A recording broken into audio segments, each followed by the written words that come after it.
ओम शांति। आज 29 जुलाई 2024 के बाबा के अनमोल मधुर महावाक्य सुनेंगे। आज की बाबा की मुरली है पढ़ाई। बाबा कहे, बच्चे तुम कहाँ बैठे हो? गॉडली स्पिरिचुअल यूनिवर्सिटी में बैठे हो, और इस गॉडली स्पिरिचुअल यूनिवर्सिटी में सुप्रीम बाप, सुप्रीम टीचर और सुप्रीम सतगुरु हमें पढ़ाई पढ़ाते हैं। इसलिए बाबा कहे, तुम बच्चों को कभी भी पढ़ाई को मिस नहीं करना है। पढ़ाई को ही मिस कर देंगे तो कैरेक्टर्स कैसे सुधरेंगे? बाबा कहे, बाबा आए हैं तुम बच्चों को दैवी कैरेक्टर्स वाला बनाने के लिए, और इस पढ़ाई से ही तुम्हारे कैरेक्टर्स दिव्य बनते जा रहे हैं। दुनिया में मनुष्य के कैरेक्टर्स गिरते जा रहे हैं और ज्ञान के माध्यम से हमारे कैरेक्टर्स सर्वश्रेष्ठ बन जाते हैं। तो एक तरफ बाबा इस यूनिवर्सिटी में ज्ञान और विज्ञान दो सब्जेक्ट मुख्य पढ़ाते हैं। ज्ञान अर्थात सृष्टि के आदि मध्य अंत का ज्ञान, और विज्ञान अर्थात योग। कि योग के द्वारा कैसे हम निरोगी बनते हैं, योग के द्वारा ही हम पतित से पावन बनते हैं, और योग के माध्यम से ही आत्मा शुद्ध पवित्र बनती है। तो बाबा कहे, ये दो सब्जेक्ट पर विशेष अटेंशन देते हुए तुम बच्चों को नित्य पुरुषार्थ करना है। तो सुनते हैं आज के बाबा के अनमोल मधुर महावाक्य। ओम शांति। मीठे बच्चे, बाबा आए हैं तुम्हें ज्ञान रत्न देने, मुरली सुनाने। इसलिए तुम्हें कभी भी मुरली मिस नहीं करनी है। मुरली से प्यार नहीं तो बाप से प्यार नहीं। आज बाबा ने बहुत सुंदर ये बात कह दिया, मुरली से प्यार नहीं तो बाप से प्यार नहीं। जिससे प्यार होता है उसकी हर बात से भी प्यार होता है। आज की मुरली से प्रश्न है, सबसे अच्छा कैरेक्टर कौन सा है जो तुम इस नॉलेज से धारण करते हो? उत्तर, वाइसलेस बनना यह सबसे अच्छा कैरेक्टर है। तुम्हें नॉलेज मिलती है कि यह सारी दुनिया विशस है। विशस माना ही कैरेक्टरलेस। बाप आया है वाइसलेस वर्ल्ड स्थापन करने। वाइसलेस देवताएं कैरेक्टर वाले हैं।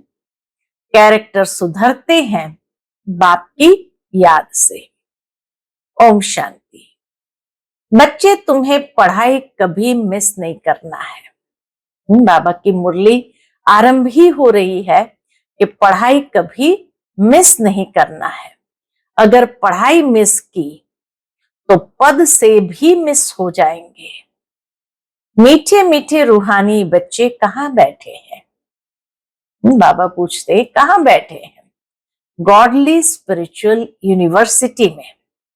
बच्चों को यह भी पता है कि हर 5000 वर्ष बाद हम इस यूनिवर्सिटी में दाखिल होते हैं। यह भी तुम बच्चे जानते हो, बाप बाप भी है, टीचर भी है, गुरु भी है। वैसे गुरु की मूर्ति अलग, बाप की अलग, टीचर की अलग होती है। यह मूर्ति एक ही है। एक ही मूर्ति में तीनों समाये हुए हैं, परंतु है तीनों ही। अर्थात बाप भी बनते हैं, टीचर भी बनते हैं, गुरु भी बनते हैं। मनुष्य की लाइफ में यह तीन मुख्य है, बाप, टीचर, गुरु। ये तीन मुख्य है। तो बाबा कहे, बाप, टीचर, गुरु वही है। तीनों पार्ट खुद बजाते हैं। एक एक बात समझने से ही तुम बच्चों को बहुत खुशी होनी चाहिए। जितना जितना एक एक बात को यथार्थ रीति समझते जाएंगे, बाबा कहे तुम्हें बहुत खुशी होनी चाहिए। और ऐसी त्रिमूर्ति यूनिवर्सिटी में बहुतों को ले आकर दाखिल कराना चाहिए। बाबा कहे ये यूनिवर्सिटी है त्रिमूर्ति यूनिवर्सिटी, तो ऐसी यूनिवर्सिटी में बहुतों को ले आकर दाखिल करना चाहिए। जिस जिस यूनिवर्सिटी में पढ़ाई अच्छी होती है तो वहां पढ़ने वाले दूसरों को कहते हैं इस यूनिवर्सिटी में पढ़ो, यहां नॉलेज अच्छी मिलती है और कैरेक्टर्स भी सुधरते हैं। तुम बच्चों को भी दूसरों को ले आना है, माताएं माताओं को, पुरुष पुरुषों को समझाएं।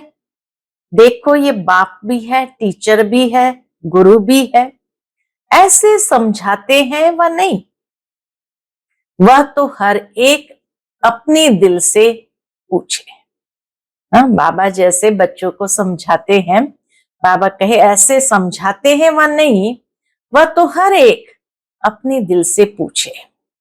कभी अपने मित्र संबंधियों सखियों को समझाते हैं कि सुप्रीम बाप भी है, सुप्रीम टीचर भी है, सुप्रीम गुरु भी है। हर एक अपने अपने नजदीकी जो है उसको बाबा कहे समझाओ। बाप सुप्रीम देवी देवता बनाने वाला है। बाप आप समान बाप नहीं बनाते, बाकी उनकी जो महिमा है उसमें आप समान बनाते हैं। बाप का काम है परवरिश करना और प्यार करना। बाप का काम है एक तो परवरिश करना, दूसरा बच्चों को प्यार करना। ऐसे बाप को जरूर याद करना है, उनकी भेंट और कोई से हो ना सके। बल कहते हैं गुरु से शांति मिलती है, परंतु यह तो विश्व का मालिक बनाते हैं।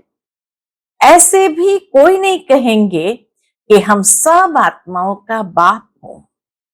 ये किसको पता नहीं है कि सभी आत्माओं का बाप कौन हो सकता है। एक बेहद का बाप जिसे हिंदू मुसलमान क्रिश्चियन आदि सब गॉड फादर जरूर कहते हैं। एक ही बेहद का बाप जिसे हिंदू मुसलमान क्रिश्चियन आदि सब गॉड फादर कहते हैं। बुद्धि जरूर निराकार तरफ जाती है। ये किसने कहा? आत्मा ने कहा गॉड फादर, तो जरूर मिलना चाहिए। फादर सिर्फ कहे और कभी मिले ही नहीं तो वो फादर कैसे हो सकता? सारी दुनिया के बच्चों की जो आश है वह पूर्ण करते हैं। सबकी कामना रहती है कि हम शांति धाम में जाएं। दुनिया में हर एक की ये कामना रहती है हम मोक्ष को पाए, शांति धाम में जाएं। आत्मा को घर याद पड़ता है। आत्मा रावण राज्य से थक गई है। इस दुनिया में बाबा कहे आत्मा रावण राज्य में थक गई है। अंग्रेजी में भी कहते हैं ओ गॉड फादर लिबरेट करो। तमो प्रधान बनते बनते पाठ बजाते बजाते शांति धाम चले जाएंगे। फिर पहले सुख धाम में आते हैं। ऐसे नहीं पहले पहले आकर विशस बनते हैं, नहीं। बाप समझाते हैं यह है वैशाली रावण राज्य, इसे रौरव नर्क कहा जाता है। भारत में व इस दुनिया में कितने शास्त्र, कितनी पढ़ाई की पुस्तकें हैं, ये सब खत्म हो जाएंगे। बाप तुमको यह जो सौगात देते हैं वह कभी जलने वाली नहीं है। इतना अमूल्य ज्ञान देते हैं, बाबा कहे ये कभी जलने वाली नहीं है। यह है धारण करने की। जो काम की चीज नहीं होती है उसको जलाया जाता है। ज्ञान कोई शास्त्र नहीं जो जलाया जाए। तुमको नॉलेज मिलती है जिससे तुम 21 जन्म पद पाते हो। ऐसे नहीं कि इनके शास्त्र है जो जला देंगे, नहीं। ये ज्ञान आपे ही प्राय लोप हो जाता है। कोई पढ़ने की किताब आदि नहीं है। ज्ञान विज्ञान भवन नाम भी है, परंतु उनको पता नहीं है कि यह नाम क्यों पड़ा है, इसका अर्थ क्या है, ज्ञान विज्ञान की महिमा कितनी भारी है। ज्ञान अर्थात सृष्टि चक्र की नॉलेज जो अभी तुम धारण करते हो। विज्ञान माना शांति धाम। ज्ञान से भी तुम परे जाते हो। ज्ञान में पढ़ाई के आधार से फिर तुम राज्य करते हो।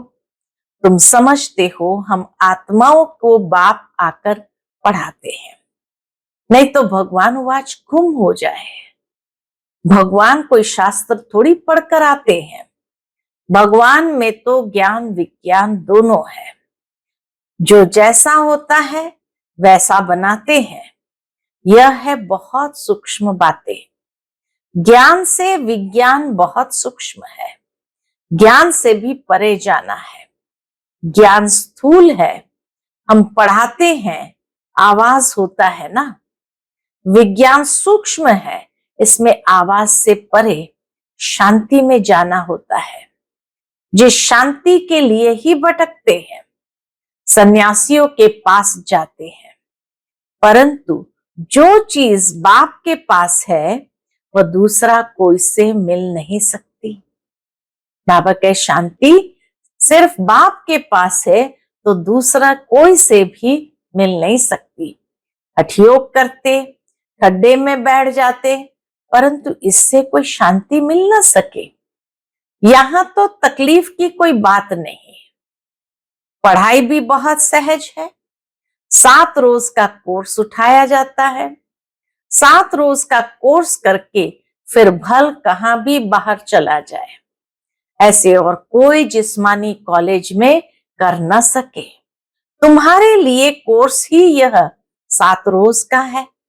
सब समझाया जाता है, परंतु 7 रोज कोई दे न सके। दुनिया में 7 रोज भी कोई दे न सके। बुद्धियों कहां न कहां चला जाता है। तुम तो भट्ठी में पड़े, कोई की शक्ल नहीं देखते थे, कोई से बात नहीं करते थे, बाहर भी नहीं निकलते थे। तपस्या के लिए सागर के कंठे पर जाकर बैठते थे याद में। जब कराची में थे 14 साल की याद की भट्ठी में, तो बाबा कहे कहीं भी नहीं जाते थे, सिर्फ तपस्या के लिए कभी सागर के कंठे पर जाकर बैठते थे याद में। उस समय ये चक्र नहीं समझा था, ये पढ़ाई नहीं समझते थे। पहले पहले तो बाबा से योग चाहिए, बाप का परिचय चाहिए, फिर पीछे टीचर चाहिए। पहले तो बाप के साथ योग कैसे लगाएं यह भी सीखना पड़े, क्योंकि यह बाप है अशरीरी। अशरीरी के साथ योग कैसे लगाना यह भी सीखना पड़े। दूसरे तो कोई मानते ही नहीं, कहते हैं गॉड फादर ओमनी प्रेजेंट है, बस सर्वव्यापी का ज्ञान ही चला आता है। अभी तुम्हारी बुद्धि में वह बात नहीं है। तुम तो स्टूडेंट हो। बाप कहते हैं अपना धंधा आदि भल करो, परंतु क्लास जरूर पढ़ो। गृहस्थ व्यवहार में भल रहो। अगर कहते स्कूल में नहीं जाना है तो फिर बाप भी क्या करे। अरे भगवान पढ़ाते हैं, भगवान भगवती बनाने। भगवान वाच मैं तुमको राजाओं का राजा बनाता हूं, तो क्या भगवान से राजयोग नहीं सीखेंगे। भगवान आकर के हमें राजाओं का राजा बनाते हैं, तो क्या भगवान से राजयोग नहीं सीखेंगे। ऐसे कौन ठहर सकेंगे। इसलिए ही तुम्हारा भागना हुआ। विष से बचने के लिए भागे, तुम आकर भट्ठी में पड़े, जो कोई देख न सके, मिल न सके, कोई को देखते ही नहीं थे, तो फिर दिल किससे लगाए। ये बच्चों को निश्चय भी है कि भगवान पढ़ाते हैं, फिर भी बहाना करते हैं, बीमारी है, ये काम है, बाप तो बहुत सिफ्तें दे सकते हैं। हम बाबा कहे ऊंचे ते ऊंचा भगवान आकर पढ़ाते हैं, फिर भी बहाना करते हैं। क्या कहते हैं? बाबा बीमार है, ये काम है। बाप तो बहुत सिर्फ दे सकते हैं। आजकल स्कूल में शिफ्ट बहुत देते हैं। यहाँ कोई जास्ती पढ़ाई तो है नहीं, सिर्फ अलफ और बे को समझने लिए बुद्धि अच्छी चाहिए। अलफ और बे ये याद करो, सभी को बताओ। त्रिमूर्ति तो बहुत बनाते हैं, परंतु ऊपर में शिव बाबा दिखलाते नहीं। ये थोड़ी समझते हैं गीता का भगवान शिव है, जिस द्वारा ये नॉलेज लेकर विष्णु बनते हैं। राजयोग है ना, अभी यह है बहुत जन्मों के अंत का जन्म, कितनी सहज समझानी है। किताब आदि तो कुछ भी हाथ में नहीं है, सिर्फ एक बैज हो, उसमें भी सिर्फ त्रिमूर्ति का चित्र हो, जिस पर समझाना है कि बाप कैसे ब्रह्मा द्वारा पढ़ाई पढ़ाकर विष्णु समान बनाते हैं। कई समझते हैं हम राधे जैसा बने। हम बाबा कहे कई समझते हैं हम राधे जैसा बने। कलश तो माताओं को मिलता है, गोया राधे के बहुत जन्म के अंत में उनको कलश मिलता है। ये राज भी बाप ही समझा सकते हैं और कोई मनुष्य मात्र जानते नहीं। तुम्हारे पास सेंटर पर कितने आते हैं? कोई तो एक रोज आते, फिर 4 रोज नहीं। तो पूछना चाहिए इतने रोज तुम क्या करते थे? बाप को याद करते थे? स्वदर्शन चक्र फिराते थे? जो बहुत देरी से आते हैं उनसे लिखकर भी पूछना चाहिए। कहीं बदली होकर के जाते हैं, फिर भी कोई सेंटर का तो जरूर है। उनको मंत्र मिला हुआ है, बाप को याद करना है और चक्र को फिराना है। बाबा कहे कई बार कई आत्माओं के ऐसे ट्रांसफर वाली जॉब होती है, तो बदली होकर के चले जाते दूसरे सेंटर पर। अब वहां कभी सेंटर होता है नहीं होता है, तो बाबा कहे उनको मंत्र तो मिला हुआ है, बाप को याद करना है और चक्र को फिराना है। बाप ने तो बहुत सहज बात बताई है, अक्षर ही 2 है। कौन से? मन मना भव, मुझे याद करो और वर्षे को याद करो। इसमें सारा चक्र आ जाता है। जब कोई शरीर छोड़ते हैं तो कहते हैं फलाना स्वर्ग गया, परंतु स्वर्ग क्या है किसको पता नहीं है।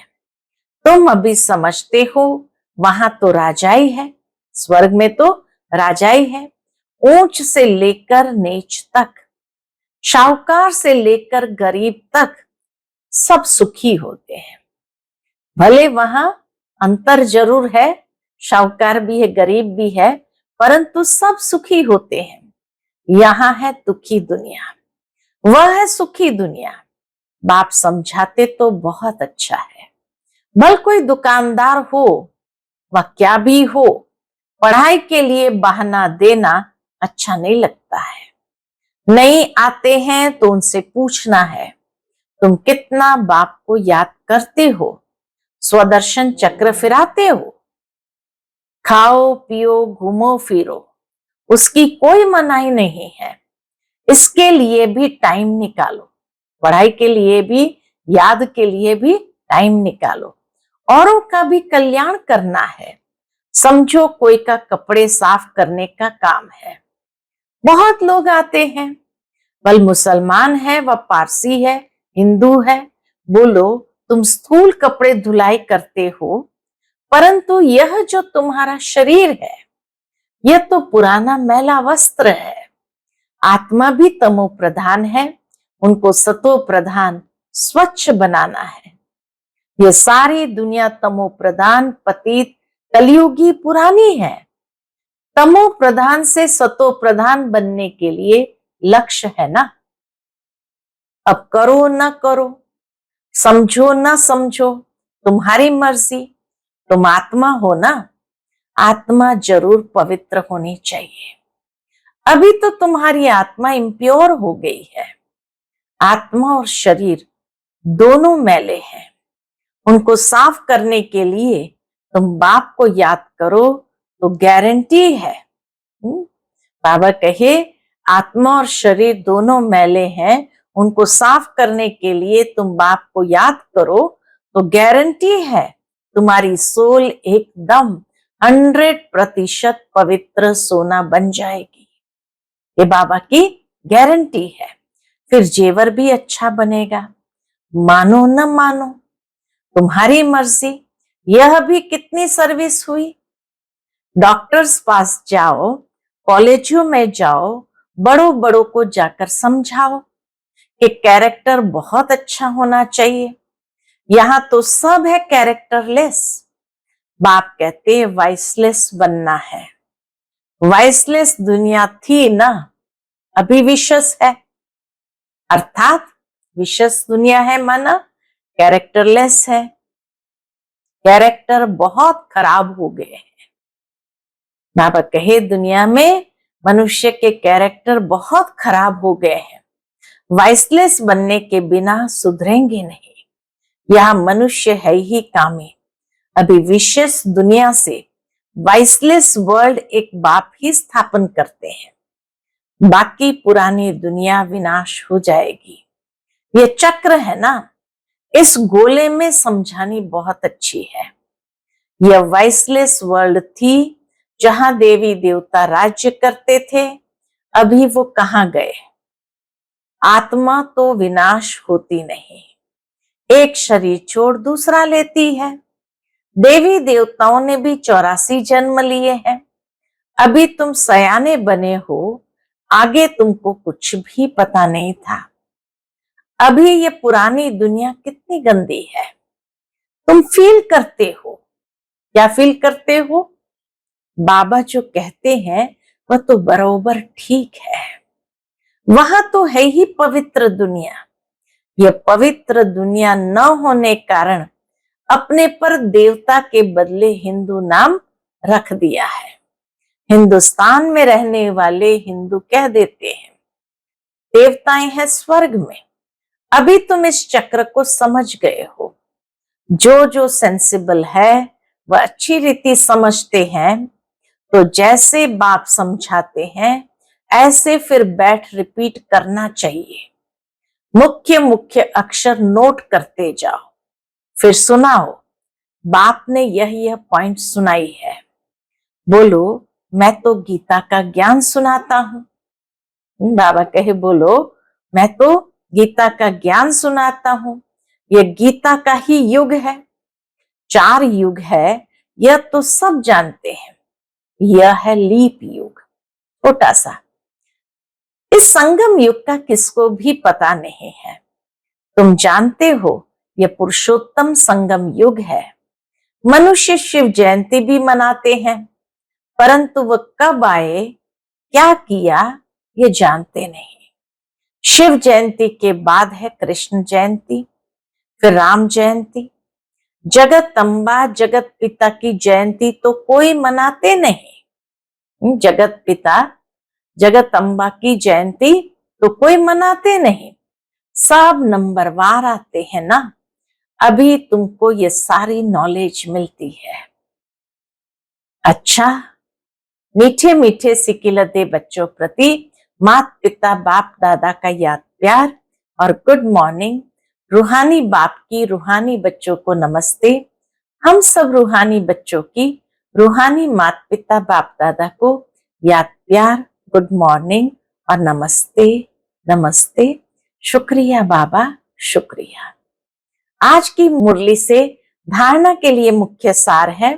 पहली पॉइंट, हमारा बाप बाप, सुप्रीम टीचर, सुप्रीम सतगुरु है। ये बात सबको सुनानी है। अलफ और बे की पढ़ाई पढ़ानी है। दूसरी पॉइंट, ज्ञान अर्थात सृष्टि चक्र की नॉलेज को धारण कर स्वदर्शन चक्रधारी बनना है। और विज्ञान अर्थात आवाज से परे शांति में जाना है। 7 रोज का कोर्स लेकर फिर कहाँ भी रहते पढ़ाई करनी है। आज का बाप दादा का मधुर वरदान हम बच्चों के प्रति है, सेवा में मान शान के कच्चे फल को त्याग, सदा प्रसन्न चित्त रहने वाले अभिमान मुक्त भव। सेवा में मान शान के कच्चे फल को त्याग कर सदा प्रसन्न चित्त रहने वाले अभिमान मुक्त भव।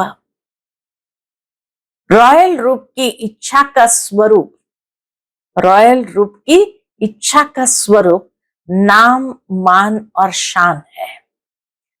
जो नाम के पीछे सेवा करते हैं उनका नाम अल्पकाल के लिए हो जाता है, लेकिन ऊंच पद में नाम पीछे हो जाता है, क्योंकि कच्चा फल खा लिया।